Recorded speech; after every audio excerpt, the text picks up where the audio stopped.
Claude Delendil, merci de nous recevoir. C'est votre toute première interview, n'est-ce pas? On ne trouve aucune photo, aucune vidéo de vous. Vous êtes un véritable fantôme sur Internet. C'est un choix de votre part? Un choix qui n'est pas personnel n'est pas vraiment un choix. Mais vous avez raison, je reste en retrait. Alors pourquoi sortir de l'ombre aujourd'hui? Simplement parce que nous atteignons la fin de notre dernier cycle d'humanité. Le monde s'enfonce dans de grands bouleversements dont personne ne veut voir la cause ni la finalité. Je m'adresse donc à ceux qui sont encore capables de comprendre pour les avertir et les préparer. Et il n'y a rien à faire pour empêcher cet écroulement de société? La roue des cycles et des âges arrive à son terme. Leur fin caractérise la nôtre et il n'y a rien que nous puissions faire pour l'éviter. Pour que le nouvel âge, qu'on le nomme âge d'or, du Verseau ou de l'Esprit Saint, puisse émerger, le précédent, dont la nature est la plus basse de fer, doit disparaître. C'est la fin des temps? C'est celle des nations et des civilisations. Elle se caractérise par le grand âge du monde dans toute sa vieillesse, ses dépendances et ses passions séniles. Cela ne peut durer car nous sommes devenus des enfants gâtés pourris. C'est parce que notre désertion spirituelle et la préservation de notre confort nous ont corrompus que nous faisons aujourd'hui face à une complète rupture de la normalité. Les châtiments interviennent pour interrompre le plan homicide de Lucifer. La France qui souffre et proteste ne veut plus se souvenir de ce qu'elle a été? Se référer aujourd'hui à Dieu est devenu difficile? L'homme a perdu de vue qui il est, ses origines, sa nature et sa destinée.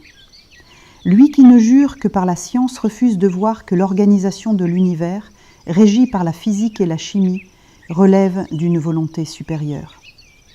Sans cette volonté, tout serait resté dans le chaos. Le fait que ces évidences soient oubliées nous dit l'urgence de la situation. Celle de l'imminence d'un chaos inévitable? La perte de la foi a fait disparaître les murs porteurs des nations et nous entraîne vers un chaos que nous peinons à imaginer. Comme le disait Bossuet, Dieu se rit des hommes qui déplorent les effets dont ils chérissent les causes. L'apostasie a tellement aveuglé les populations, surtout occidentales, que ceux qui dirigent les États européens travaillent avec acharnement à leur propre perte et à celle de leur population. Quand Dieu veut perdre un royaume, il commence par ôter la raison à son roi. Et nous voyons les prophéties s'accomplir. Vous faites souvent référence à Marie-Julie Jahenny et à ses extases. Marie-Julie Jahenny est une sainte non encore reconnue par l'Église, mais d'une parfaite orthodoxie religieuse et qui ne s'est jamais trompée dans ses visions. À la fin du XIXe siècle, elle annonça l'islamisation de la France et un épouvantable conflit civil mené par deux factions complices, l'une révolutionnaire, l'autre islamiste. Elle nous a permis de comprendre le processus des faillites qui nous y mènent et d'identifier les principaux protagonistes. Elle nous a également mis en garde contre l'apostasie et les persécutions antichrétiennes qui doivent éclipser l'Église et conduire les fidèles au martyre. Lorsqu'elle annonça « Au milieu de ces fêtes infâmes, dans tout notre royaume, la paix et la foi ne seront plus qu'un trouble », elle donne le ton des châtiments. N'est-il pas trop tard pour agir ou même seulement avertir? Dieu nous appelle sans relâche à la conversion et au salut. C'est pourquoi il est de notre devoir de l'imiter dans ses avertissements. Les forces de destruction semblent bien ancrées dans la République. Comment en sortir? L'existence même des républiques, dans tout ce qu'elles ont de sanglant, de mensonger et d'impie, est constitutif de la fin de notre âge. Leur effondrement, à commencer par la France, va entraîner celui de cette nouvelle URSS qu'est l'Union européenne. Les révoltes en cours sont des appels à l'aide, mais le mal est fait. La paix n'appartient qu'à Dieu, et il s'éloigne de ceux qui s'éloignent de lui. La paix ne reviendra que lorsque la dette de l'humanité sera apurée. Quant aux républiques, les prophéties les décrivent, disparaissant dans le chaos, la honte et le sang. C'est la Révolution qui boucle le cycle commencé en 1789. le vénérable Barthélemy Holzhauser et d'autres voyants prophétisèrent qu'un monarque viendrait détruire les républiques et exalter la foi. On a du mal à y croire. Surtout après 236 ans de religion républicaine. Tout est verrouillé, c'est vrai. Mais souvenons-nous de la prophétie de Marie-Julie en 1878. Pour ramener le roi choisi par Dieu, il faut que tous ceux qui sont à présent soient balayés. Cela semble imminent ? Il existe une chronologie des événements et les signes se multiplient. Nous avons la Russie contre l'OTAN, l'État d'Israël contre les pays arabes, l'apostasie, l'islamisation de l'Occident, le règne de Sodome, les troubles civils en Angleterre, et la liste est longue. Le plus grand drame, c'est que ces événements s'accumulent dans l'indifférence générale. On parle d'un chaos et de châtiment entre 2026 ou 2028 et 2033. C'est la période pressentie. La guerre civile et la Troisième Guerre mondiale doivent éclater presque en même temps, lors d'une année paire. Marie Loli, une des voyantes de Garabandal, dit que cela arrivera après un important synode et un retour en force du communisme. Le dernier des deux faux papes, Léon XIV, est alors censé se rendre à Moscou pour une ultime tentative de paix. C'est à son retour que les hostilités doivent éclater en Europe. Trop de signes et d'oracles sont encore attendus et 2028 cadre mieux avec le début des événements. Venons-en à votre livre, L'Antichrist, l'intelligence artificielle et la bête. Pourquoi ce livre et pourquoi maintenant ? Mes travaux sur la période des châtiments sont presque terminés. Je m'intéresse maintenant aux périodes plus lointaines qui complètent le récit eschatologique. Quand situez-vous la venue de l'Antéchrist ? Comme je vous le disais, il existe une chronologie que j'ai développée et affinée au fil des ans. Concernant l'Antéchrist, l'étude la plus probante est celle des jubilés de Juda ben Samuel. Elle n'a jamais été prise en défaut et fixe le début des temps messianiques en 2017, avec un dénouement en 2067. D'autres textes corroborent cette date.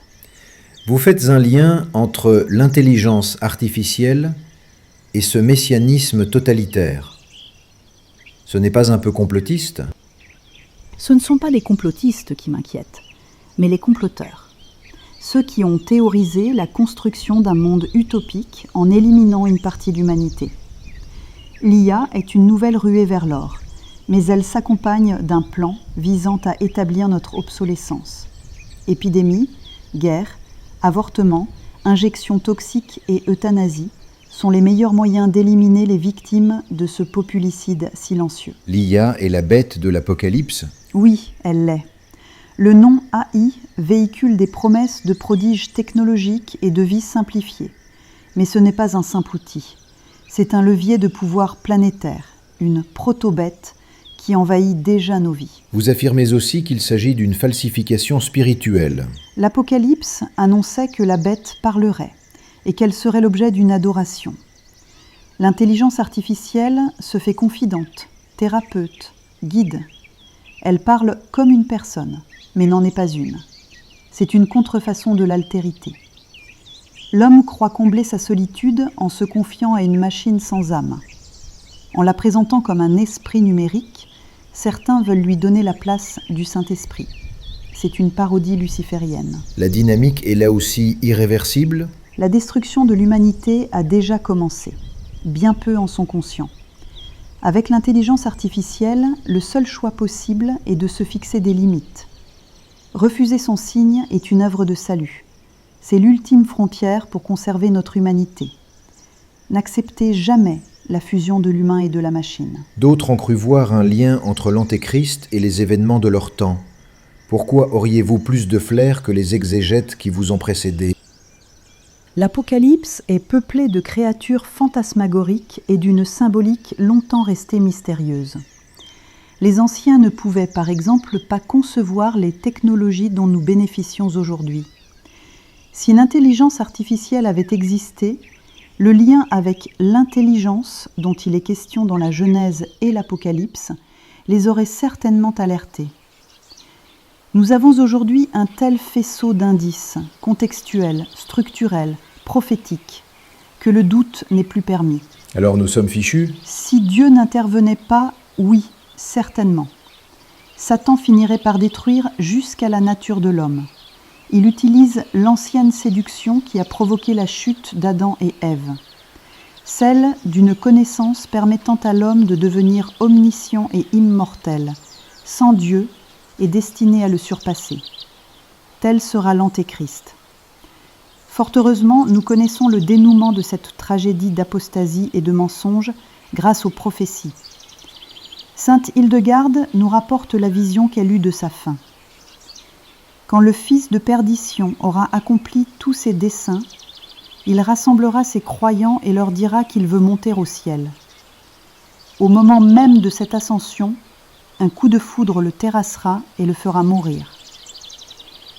D'un autre côté, la montagne où il sera établi pour opérer son ascension sera à l'instant couverte d'une nuée qui répandra une corruption insupportable et vraiment infernale, ce qui, à la vue de son cadavre couvert de pourriture, ouvrira les yeux à un grand nombre de personnes et leur fera avouer leur misérable erreur. Après la triste défaite du fils de perdition, l'épouse de mon fils, qui est l'Église, brillera d'une gloire sans égale, et les victimes de l'erreur s'empresseront de rentrer dans le bercail. Des recommandations à vos lecteurs? Ce livre s'adresse à tous ceux qui perçoivent l'imminence du danger et refusent le mensonge d'une technologie nécessairement bénéfique. C'est un pressant appel à la prudence, à la foi et au salut. Merci beaucoup, Claude Delendil. Merci à vous.